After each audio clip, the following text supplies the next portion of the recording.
Abra sua Bíblia, por favor, no Salmo de número 150, paz do Senhor. Queremos dar bem-vindo a todos que nos visitam essa manhã e aqueles que estão assistindo em casa através da internet ou que têm assistido agora na mensagem gravada. O Salmo 150 é o último dos Salmos e a gente está falando sobre o livro de Salmos. Temos mais com esse 3 domingos, e hoje eu quero falar muito do aspecto da adoração nos Salmos, no livro de Salmos. A gente vai ler bastante a Bíblia, então eu quero convidar você para ter sua Bíblia perto de você, se você usa o livro ou o seu telefone, contanto que você não fique navegando na internet durante a mensagem, seria muito lindo. Mas para usar para a Bíblia está ok. Eu quando chego aqui, eu faço isso no meu telefone, eu imediatamente ponho ele no Airplane Mode, porque aí eu não recebo nada durante o culto, e eu acho que você deve fazer o mesmo, seria muito bom também. Salmo de número 150, diz o seguinte: Aleluia, louvem a Deus no seu santuário, louve-no em seu magnífico firmamento, louve-no pelos seus feitos poderosos, louve-no segundo a imensidão de sua grandeza, louve-no ao som da trombeta, louve-no com lira e a harpa, louve-no com tamborins e danças, louve-no com instrumentos de cordas e com flautas, louve-no com símbolos sonoros, louve-no com símbolos ressonantes.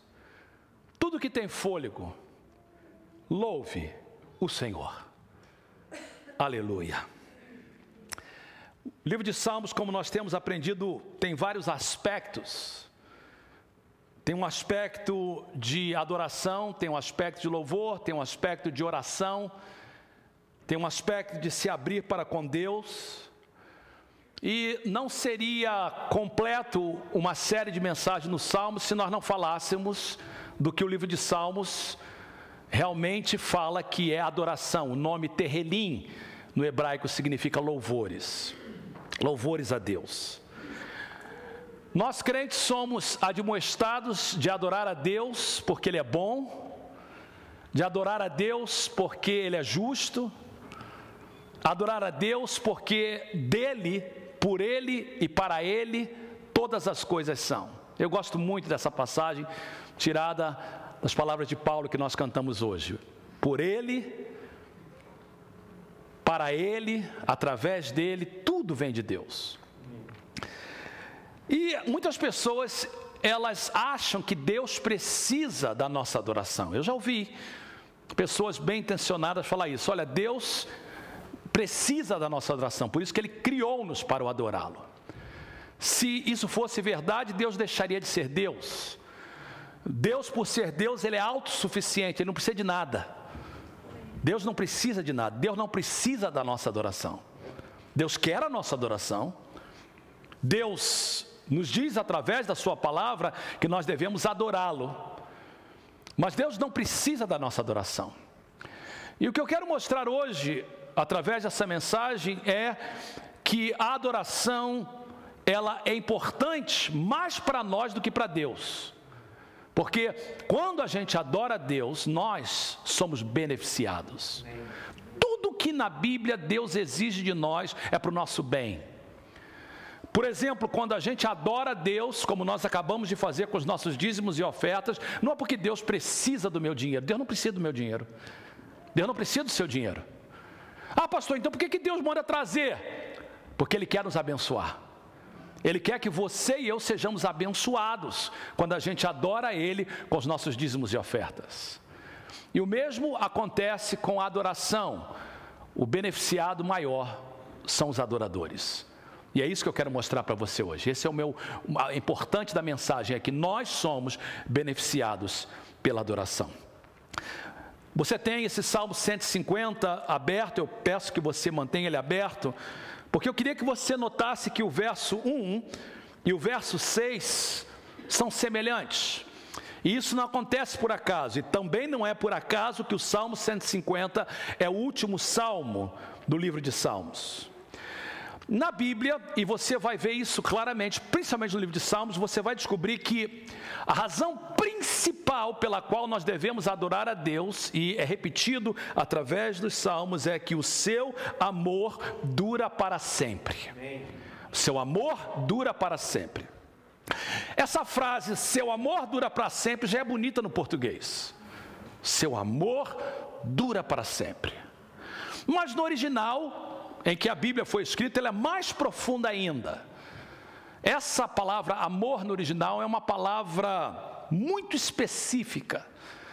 E geralmente no Velho Testamento ele é só usada para Deus. A palavra amor é diferente da minha palavra que eu uso para dizer que eu amo a minha esposa, ou que eu amo meus filhos, ou que eu amo os irmãos, ou que eu amo churrasco, ou que eu amo um cachorro, ou que eu amo um gato. Eu não amo, mas se eu amasse. A gente usa a palavra amor, principalmente no português, e no inglês ainda é mais ainda. A gente geralmente no português a gente não fala assim, eu amo sorvete. Mas no inglês é normal, I love ice cream. Mas essa palavra amor é a palavra chesed. Ela às vezes é traduzida para nós como a fidelidade de Deus. É uma palavra de difícil tradução e por isso que o tradutor colocou a palavra amor. Mas é algo duradouro. É benignidade, é bondade, é fidelidade, é misericórdia, tudo junto. Deus é tudo isso. E para nós colocar essas palavras para Deus, não tem como. A gente fala, Deus é bom. Ele é muito melhor do que bom. Deus é maravilhoso, Ele é maior do que maravilhoso. Então, a razão que a gente adora a Deus é porque o seu amor, sua bondade, sua fidelidade dura para sempre. E esse salmo, ele começa com essa palavra aleluia. É uma palavra quase que universal. E muitas pessoas usam essa palavra sem entender o significado dela. A palavra aleluia, usada nos versos de número 1 e no verso 6, ela é uma transliteração do hebraico Hallel-Yah. Hallel-Yah. Hallel é o verbo louvar no hebraico. E você vai notar, se você pudesse contar, o pessoal vai fazer isso nos grupos de conexão, 13 vezes a palavra louvar aparece aí. E você vai notar que até no português dá para notar claramente que ela aparece no imperativo. Não é uma escolha, é um comando. E tanto o verso 1 como o verso 6 diz aleluia. E o significado é louvem ao Senhor. É plural imperativo do verbo louvar. Vocês louvem ao Senhor. Vocês, povo de Deus, louvem ao Senhor. Filhos de Deus, louvem ao Senhor. Note que o finalzinho do verso de número 1 diz que nós devemos louvar a Deus em todos os lugares. No santuário, que é a igreja, mas também no magnífico firmamento, fora da igreja. O verso 2 diz claramente que nós devemos louvar ao Senhor por tudo que Ele faz e por tudo que Ele é. Isso é importante a gente entender isso quando a gente fala de adoração. Note que o verso 2 diz, louve pelos seus feitos poderosos. Ou seja, por tudo que Ele faz. Mas também louve-no segundo a imensidão de sua grandeza. E aqui o salmista faz uma distinção entre louvor e adoração. Louvor é declarar os atos de Deus. Louvor é declarar o que Ele faz. Adoração é declarar o que Ele é. Então nós, como adoradores, nós devemos louvar a Deus. Senhor, obrigado pelo meu trabalho. Senhor, obrigado pelos meus filhos. Senhor, obrigado pelo meu casamento. Senhor, obrigado pela provisão. Mas devemos também adorá-lo Senhor, obrigado porque Tu és santo. Senhor, Tu és maravilhoso. Senhor, Tu és grandioso. Senhor, Tu és tudo que eu preciso. O Teu amor dura para sempre. Um servo de Deus precisa entender essa distinção e precisa fazer do louvor e adoração o seu dia a dia. Nós devemos acordar de manhã e louvá-lo. Nós devemos dormir e louvá-lo. Nós devemos durante o dia louvá-lo, mas também devemos adorá-lo. E aí no verso número 4, 3, 4 e 5, aliás, você vai notar que o salmista diz: não só você deve adorá-lo em todos os lugares, você deve louvar e adorar a Deus pelo que Ele é e que Ele faz, mas você deve fazê-lo de várias formas. E ele vai falar aí do papel da música, ao som da trombeta, da lira, da harpa, de tamborins, de danças, com instrumentos de cordas, com flautos, verso 5, com símbolos sonoros, com símbolos ressonantes. Está ecoando o Salmo de número 100, que diz: celebrai com júbilo ao Senhor, entrai pelas portas deles com louvor, em seus átrios com hino. E o salmista está falando da importância da música na adoração. Eu digo para o grupo de louvor, eu me reúno com eles, juntamente eu e o pastor Max, uma vez por mês, e eu digo para eles o seguinte: olha, o ministério de adoração e louvor na igreja é tão importante que é o único ministério que vai durar para sempre. O que vocês estão fazendo, eu digo para eles, não vai ficar aqui na terra, vai continuar. Lá no céu, Deus não vai precisar de pastor. Lá no céu, Deus não vai precisar de pregador. Lá no céu, ninguém vai ser diácono. Lá no céu, ninguém vai cuidar de criança. Lá no céu, ninguém vai servir. Mas no céu, todos nós vamos adorar. Adoração é algo perpétuo. É por isso que o diabo detesta a adoração. O diabo odeia a adoração. E o diabo faz tudo para nos tirar da adoração. E por isso que Deus escolheu o pastor Sóstenes, tem um estudo maravilhoso sobre isso. Eu uma vez ouvi ele ministrar, mostrando o porquê a música é importante no papel da adoração. Você vai notar que todo culto, na nossa igreja e em outras igrejas, sempre começa com música. A música é importante, a música ela faz alguma coisa dentro da gente, ela nos leva para algum lugar.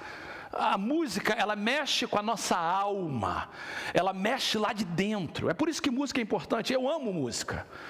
Eu não sou um bom cantor, eu acho que poderia cantar no quinteto sem nenhum problema, mas eu sei que cantar não é o meu dom principal. Eu sempre gostei de cantar. Eu com 17 anos já fazia parte de um coral. Eu cantava tenor. Alguns dizem que era terror, mas era tenor mesmo.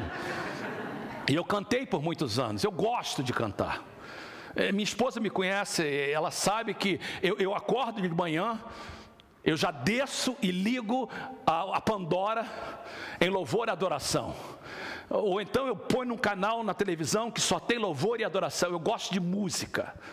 Esses dias eu acordei com uma música no meu coração e vem tudo com de música no meu coração. Então eu acordo de manhã e vejo esse Unstoppable. Eu fui lá no YouTube e ouvi 3 vezes e fiquei cantando. Esses dias, ontem eu acordei pensando numa música que eu cantava anos atrás lá em São José. Uma música, um corinho antigo. Ela vem na minha mente, eu canto no banheiro, eu canto no carro. Se você entrar no meu carro, a primeira coisa que você vai ouvir é música evangélica. Por quê? Porque a música, ela te atrai, ela mexe dentro de você. Eu quero encorajar você, e eu sei que algumas pessoas são diferentes do que eu, mas faça que música faça parte da sua vida. A música, principalmente música de louvor e adoração a Deus, ela mexe com você. Eu garanto para você, se você começar a sua manhã ouvindo hinos de adoração ao Senhor, o seu dia será diferente. Eu garanto a você, se você começar a ir para o trabalho ouvindo hinos de adoração ao Senhor, o seu dia será diferente. Eu prometo a você que se você encher a sua casa de louvor e adoração, a sua casa será diferente. A adoração, ela mexe, ela enche o ambiente. Às vezes lá em casa a gente vai sair, eu deixo o rádio ligado. E fica ligado. Alguém fala assim: pastor, o que você está querendo? Expulsar ladrão? Não, é encher a minha casa de adoração. Eu creio nisso. Então às vezes eu deixo a casa ligada o dia todo. A adoração vai enchendo o quarto, vai enchendo a casa, vai enchendo os corredores, vai enchendo a cozinha. Quando as pessoas chegam lá na minha casa, elas sentem a presença de Deus, porque a presença de Deus é bem-vinda na minha casa. A música, ela ajuda a gente a fazer isso. E por isso que Deus diz, a gente tem que louvar com música, com adoração, com louvor.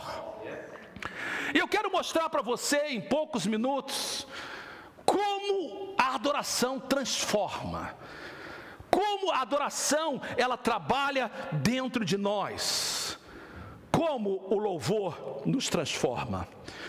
E a gente vai olhar várias passagens da Bíblia, e eu queria mostrar 3 mudanças, 3 transformações que a adoração faz na nossa vida. Primeiro, nós nos tornamos semelhantes ao Deus que nós adoramos. Eu estou falando da transformação do indivíduo, a transformação da minha vida. Preste atenção. Eu não estou falando agora de Deus transformar o vizinho, de Deus transformar a minha esposa, de Deus transformar meu filho. Falando, eu quero ser transformado. Abra sua Bíblia no Salmo de número 115 agora, volta um pouquinho, você estava no 150. E esse Salmo, ele descreve as nações entrando em Israel e procurando o Deus de Israel. Na época, numa sociedade politeísta, as pessoas construíam deuses, geralmente feito de barro, pedra, às vezes ferro. E quando as pessoas chegavam em Israel, não viam nenhuma imagem, porque o Deus de Israel proibiu fazer imagens. Verso de número 2. Porque perguntam as nações, onde está o Deus deles? Cadê? Aí os israelitas respondiam, o nosso Deus está nos céus, e pode fazer tudo o que lhe agrada. Nosso Deus é soberano, ele não é feito por mãos humanas. Os ídolos deles são de prata e ouro, são feitos por mãos humanas. Eles têm boca, mas não podem falar, olhos, mas não podem ver. Verso 6, têm ouvidos, mas não podem ouvir, têm mãos, mas não podem apalpar, têm pés, mas não podem andar, não emitem som algum com a garganta. Tornem-se como eles, aqueles que os fazem e todos os que neles confiam. Então vamos pensar então e vamos pensar agora.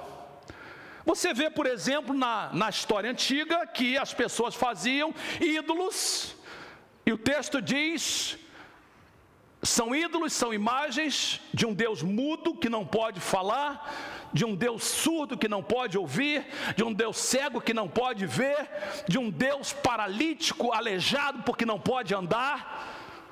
E o salmista diz, todo mundo que adora a esse Deus fica igual a ele.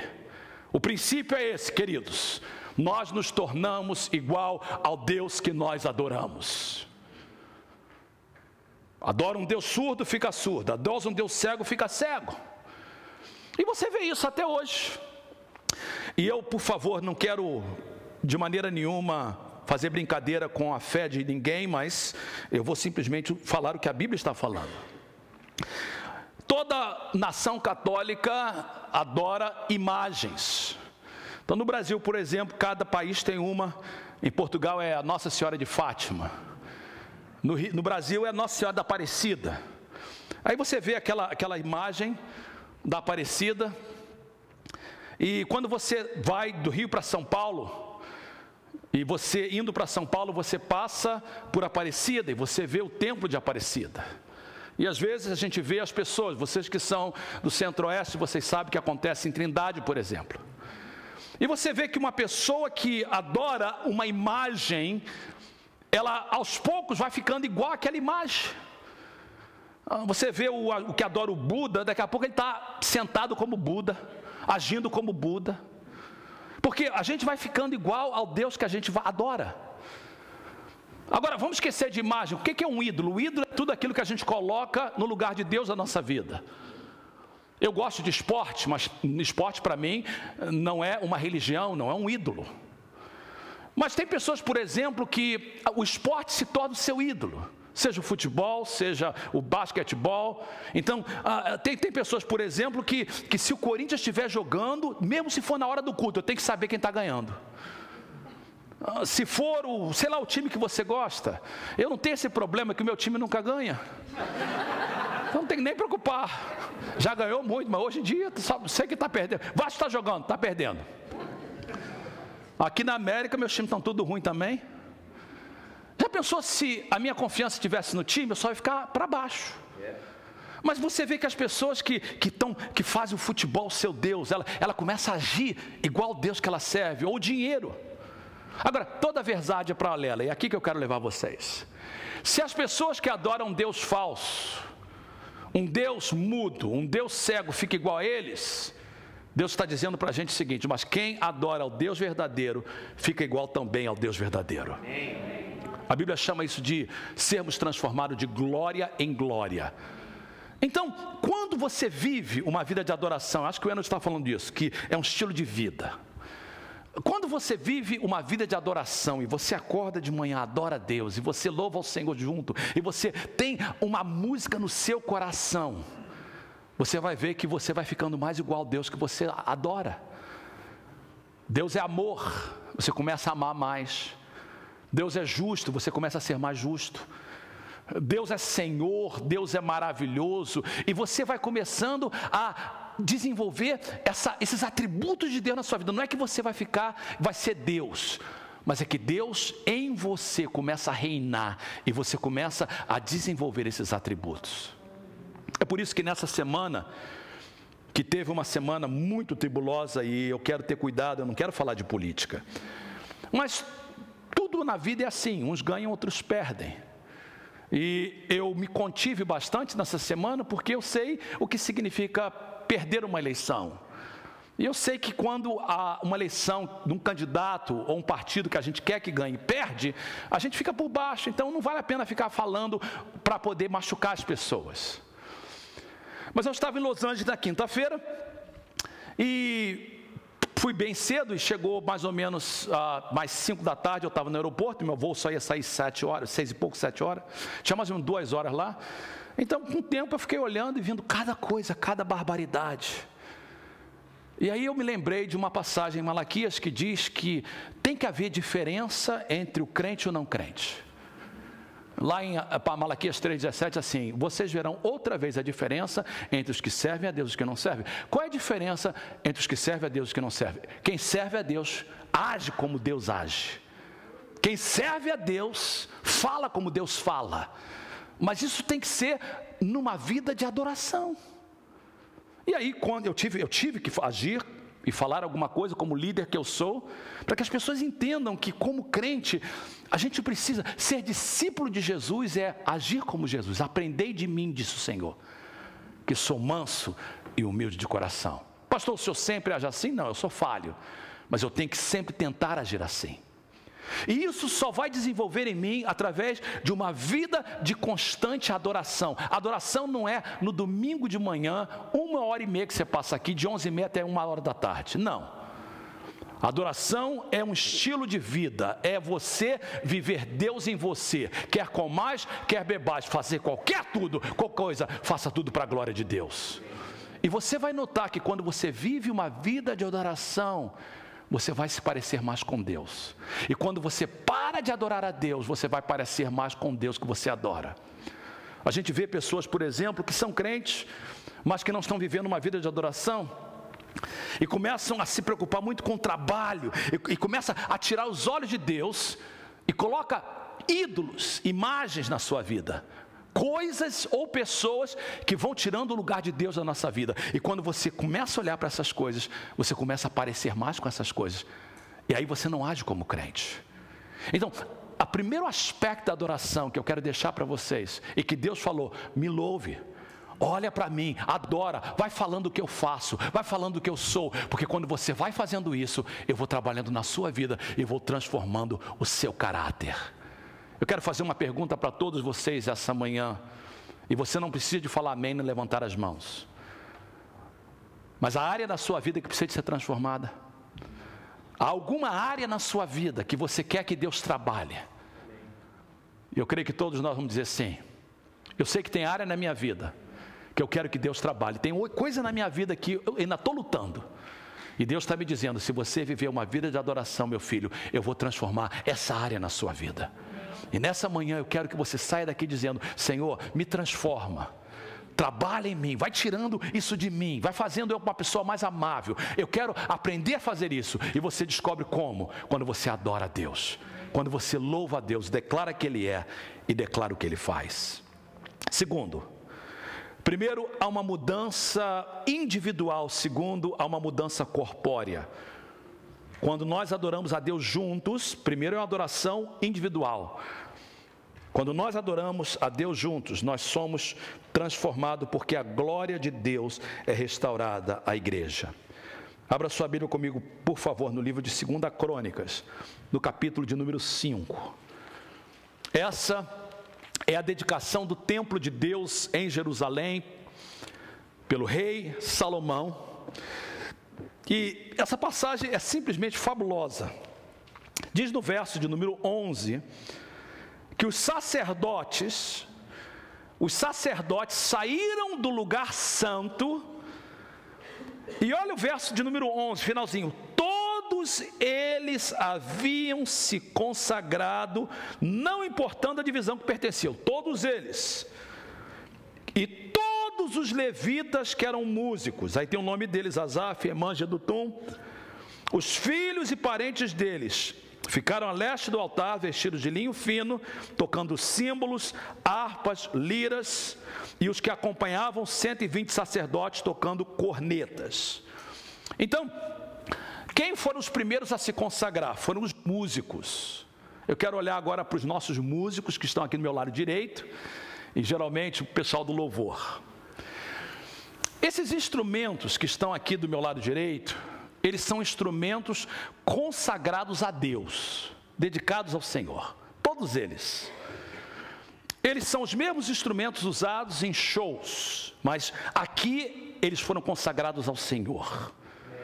E diz que os músicos, quando entram na casa do Senhor, eles primeiro se consagram a Deus, porque eles vão prestar um culto para Deus.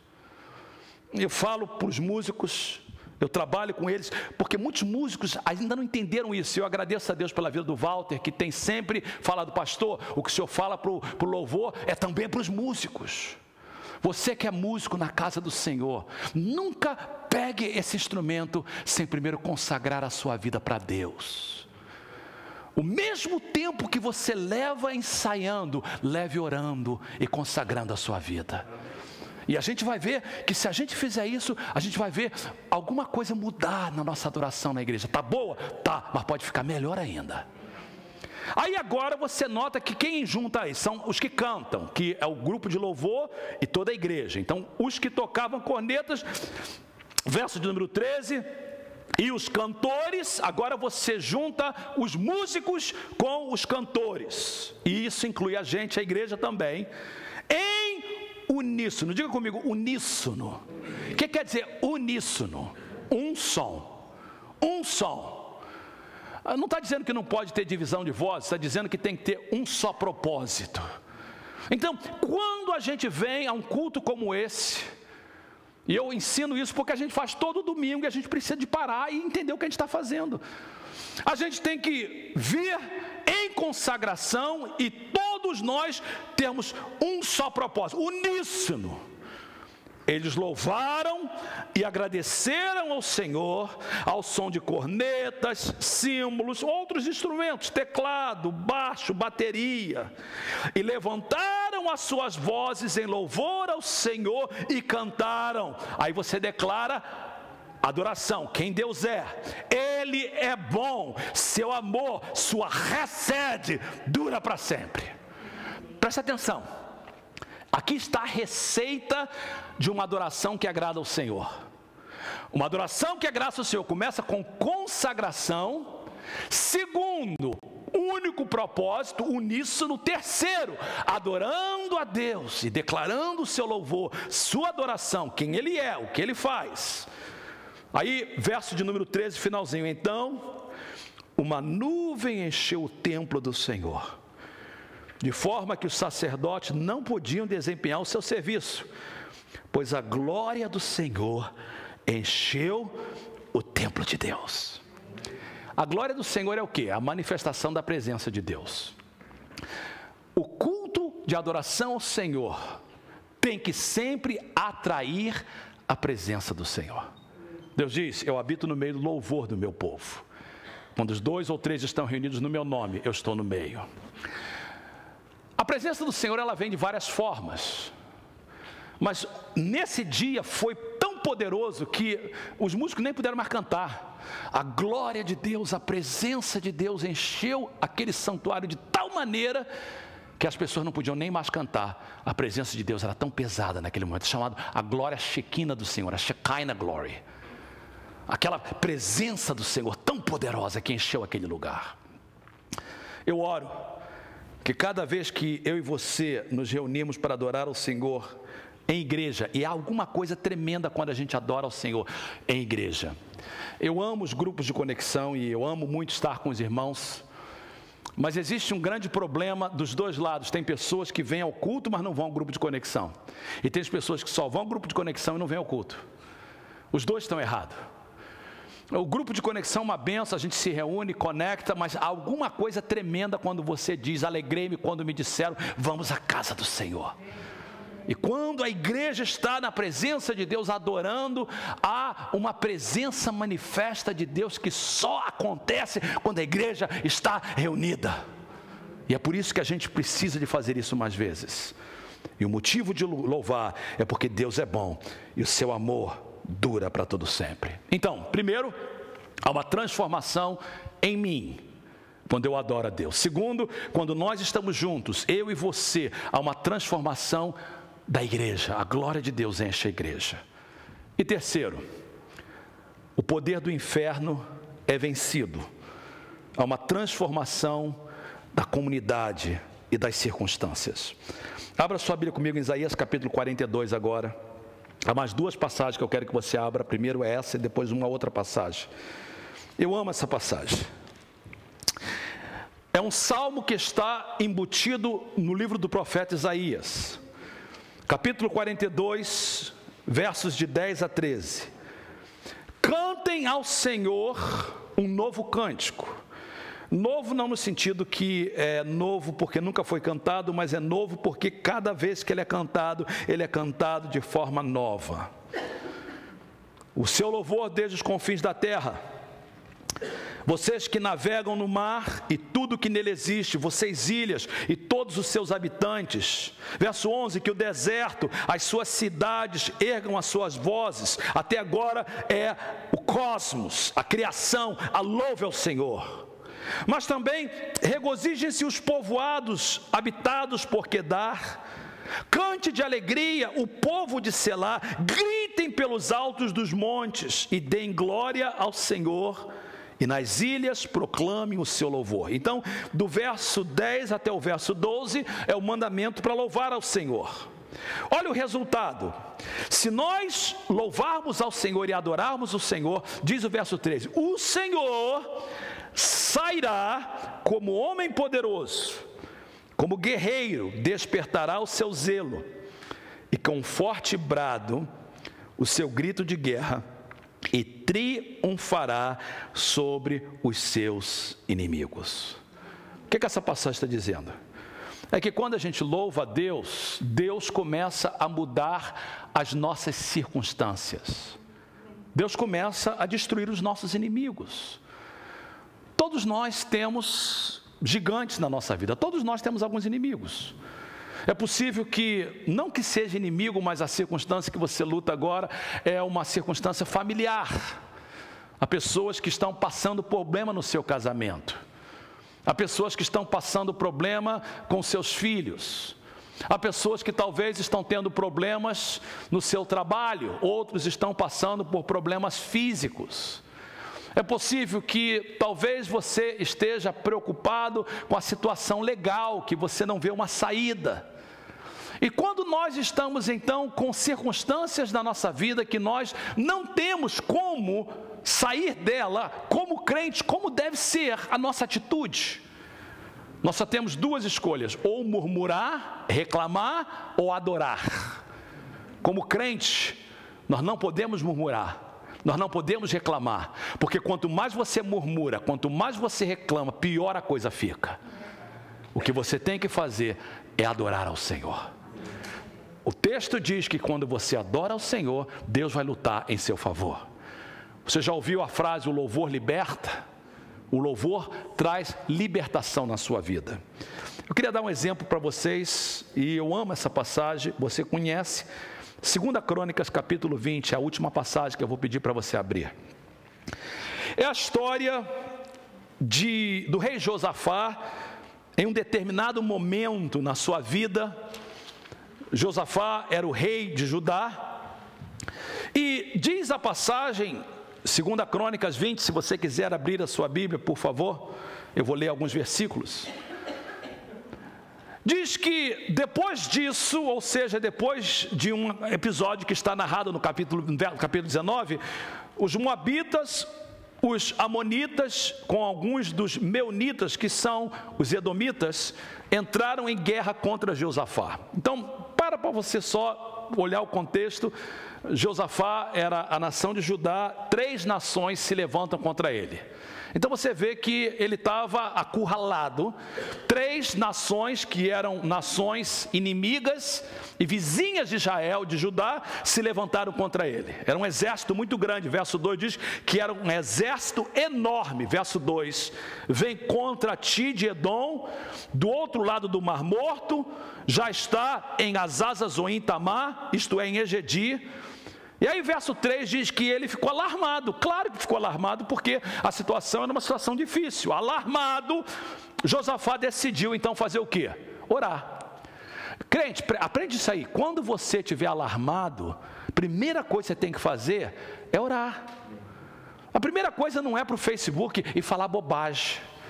A primeira coisa não é abrir a sua boca e murmurar. Você é crente. Você é servo do Senhor, e servo do Senhor tem que trazer seus problemas para o Senhor, orar.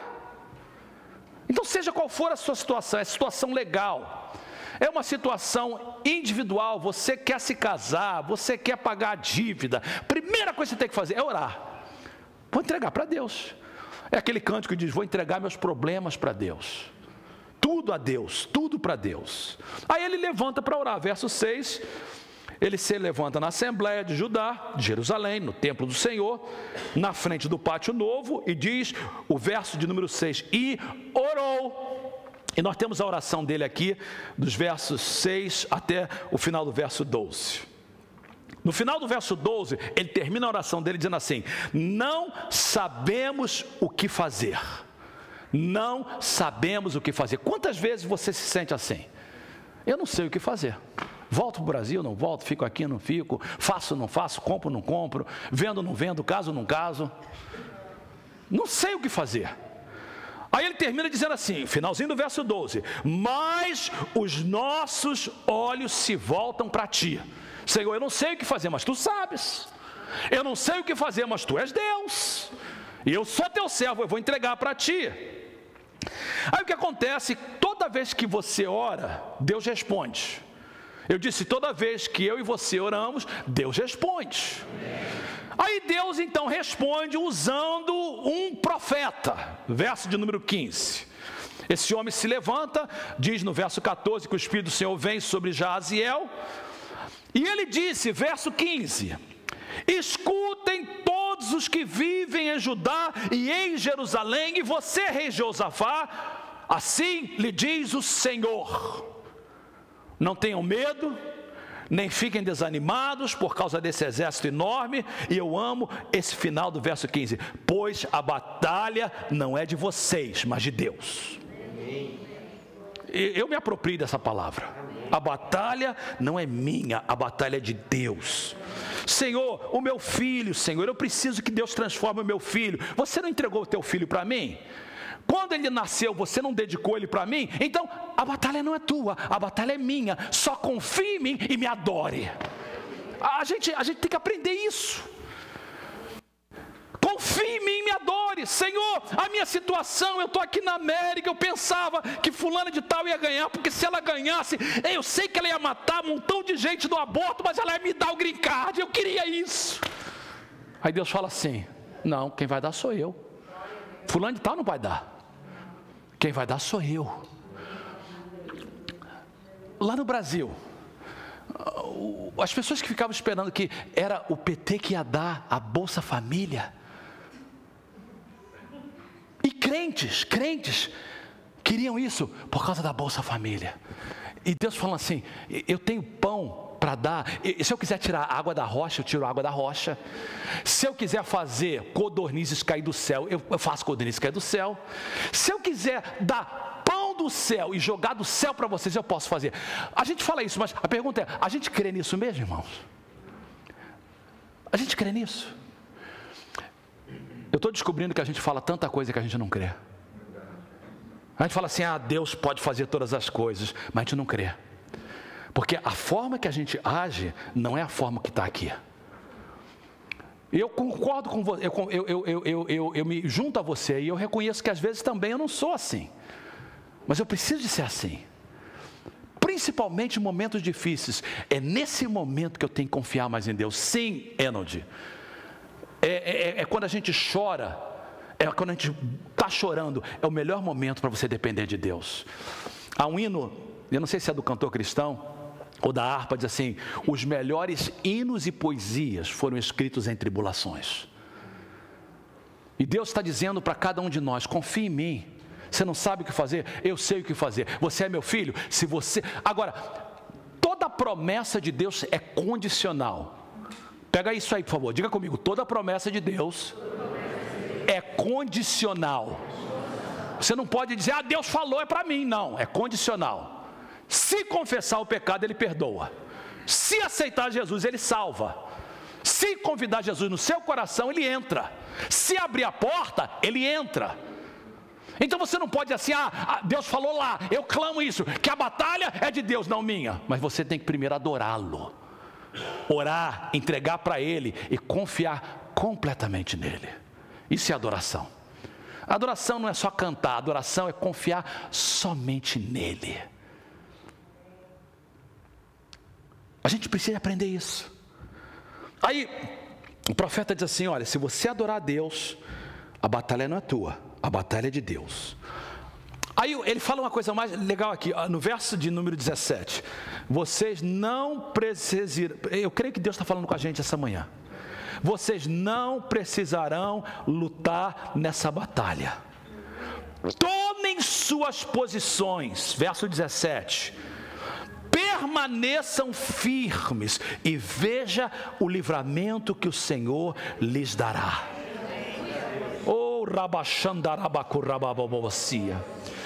Deus está falando para nós essa manhã, Deus está falando para você essa manhã, Deus está falando na circunstância que você está passando. Se você assumir uma adoração, uma atitude de adoração a Deus, Deus está dizendo, você não precisa de lutar, você só tem que permanecer firme e você vai ver o livramento do Senhor. Finalzinho do verso de número 17 diz, o Senhor estará com vocês. E aí Deus deu uma estratégia nessa batalha. Geralmente, quando eles saíam para lutar, e era a tribo de Judá, era a primeira de ficar, porque eles eram os valentes, os soldados. Mas Deus falou assim, não, você vai fazer uma coisa diferente. Verso de número 20, finalzinho do 20. Josafá lhes disse, escutem-me, Judá. Se você, a minha Bíblia está sublinhada, se você tem uma Bíblia, sublinha. Escutem-me, Judá e povo de Jerusalém, tenham fé no Senhor, o seu Deus, e vocês serão sustentados. Tenham fé nos profetas do Senhor e terão a vitória. Queridos, eu não quero, por favor, entenda o que eu vou falar. E eu não estou falando por mim, eu estou falando, quando Deus coloca aqui nesse altar homens para pregar ou mulheres para pregar a palavra de Deus, agarra o que Deus está falando. Toda sexta-feira eu sento ali onde Tereza está, eu ouço o pastor Max, eu ouço o pastor Márcio, eu ouço os pregadores, e toda sexta-feira, quando eu estou ouvindo, eu falo assim: Senhor, eu vou agarrar a palavra profética. Eu não vejo aqui o Márcio ou o Max aqui em cima, eu vejo um profeta de Deus. E quando eles falam alguma coisa, eu agarro para mim. Eu quero que vocês façam a mesma coisa. A gente está aqui como profeta de Deus, mensageiro de Deus. Tenham fé no Senhor e você terá vitória. E acredite no que o profeta de Deus está falando. Vocês terão vitória. E aí diz no verso 21, depois de consultar o povo, Josafá nomeou alguns homens para cantarem ao Senhor, louvarem ao Senhor pelo esplendor da sua santidade, indo à frente do exército. Então, na frente do exército, quem estava indo? Os levitas. O que eles estavam cantando? Deem graças ao Senhor, pois o seu amor dura para sempre. Deem graças ao Senhor. Você já viu? Os inimigos lá na frente, os soldados atrás, e na frente só louvor. Deem graças ao Senhor, seu amor dura para sempre. Deem graças ao Senhor, seu amor dura para sempre. Uma atitude de adoração. Diz que no verso de número 26, no quarto dia, eles se reuniram no vale de Beraca, onde louvavam o Senhor. Verso 27, depois, sob a liderança de Josafá, todos os valentes de Judá e de Jerusalém voltaram alegres para Jerusalém, pois o Senhor enchera de alegrias, dando-lhe vitória sobre os seus inimigos. Ou seja, quando eles louvavam o Senhor lutava por eles. Vocês conhecem a história em Atos 16, que Paulo e Silas tinham sido espancados por pregar o evangelho, colocados dentro de uma prisão. À meia-noite, eles presos, à meia-noite, eles podiam estar reclamando, dizendo: Senhor, por quê? Ai de mim, eu pregava o evangelho, o Senhor não me guardou, por que o Senhor não me guardou? Mas não, Paulo e Silas, o que eles faziam? Diz que à meia-noite eles louvavam e adoravam o Senhor. Qual foi a resposta? Deus entrou naquela cadeia, tirou as algemas dele e deu uma grande libertação. A lição é que o louvor nos muda, gente. O louvor transforma. Ele transforma primeiro a minha vida. Ele transforma a minha igreja. E ele transforma as minhas circunstâncias. Eu queria que você ficasse de pé nesse momento. E eu queria pedir que o grupo de louvor subisse novamente, não aí do lado, mas subisse, os músicos viessem novamente. E nós vamos cantar. Eu quero que você escolha o cântico que você quiser cantar novamente. Será colocado lá em cima o cântico, e a gente vai cantar esse cântico ao Senhor. Eu queria que a gente tirasse, faltam 7 minutos para 13h, nós temos bastante tempo essa manhã. Eu queria que a gente tirasse um momento de plena adoração a Deus, e eu vou abrir esse altar para que a gente saia daqui transformados, como igreja, como indivíduos, e para que as nossas circunstâncias sejam. Eu queria que você nesse momento fechasse os seus olhos, curvasse a sua cabeça, e que antes da música nos levar na adoração, só o teclado tocando, eu vou querer agora que a igreja faça algo. Por favor, siga as instruções. Eu queria que você agora, de olhos fechados, você fizesse o que a Bíblia diz: declarar os atos do Senhor. Isso é chamado de louvor. Eu queria que você abrisse a sua boca e falasse para Deus: Senhor, obrigado por tudo que Tu fazes. E que você pudesse dizer para Ele: Senhor, obrigado pelo meu trabalho, obrigado pela minha família, obrigado porque me deste alguma coisa, me deste pão. Abra a tua boca e louve ao Senhor nesse momento. Vamos juntos, irmãos. Abra a tua boca de voz alta, diga: Senhor, eu te louvo, e diga para Ele o porquê. Eu te louvo, Senhor, eu te louvo pelos meus filhos, eu te louvo pela minha esposa, eu te louvo pela minha igreja, eu te louvo pelo meu pastor, eu te louvo por esse país, eu te louvo pelas respostas de oração, eu te louvo pela minha casa, eu te louvo pelo alimento.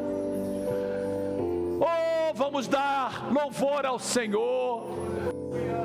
Nós te louvamos, Senhor, nós te louvamos, Senhor. Agora eu quero que você ainda de olhos fechados, se quiser levantar as mãos, nós vamos adorar a Deus. A gente vai adorar a Deus dizendo a Ele o que Ele é. Cante um cântico novo ao Senhor. Oh, eu te adoro, meu Pai. Eu adoro pela tua santidade. Eu adoro por tudo que tu és. Eu te adoro pelo teu amor. Eu adoro, Senhor, pela tua grandeza. Eu adoro, Senhor, porque tu és Deus. Eu adoro porque tu és o Senhor que toma conta de todas as circunstâncias. Eu te adoro, ó Pai. Agora eu quero que a gente adore a Deus para que a gente seja transformados. Qual é a área na sua vida que você precisa de ser transformado essa manhã? O que Deus quer transformar? Se Deus pudesse falar para você assim: meu filho, eu quero transformar você em uma área, qual é? O que você diria para Deus? E eu queria que durante esse cântico que a gente vai estar louvando ao Senhor, você dissesse: Senhor, enquanto eu estiver cantando esse cântico, vai me transformando.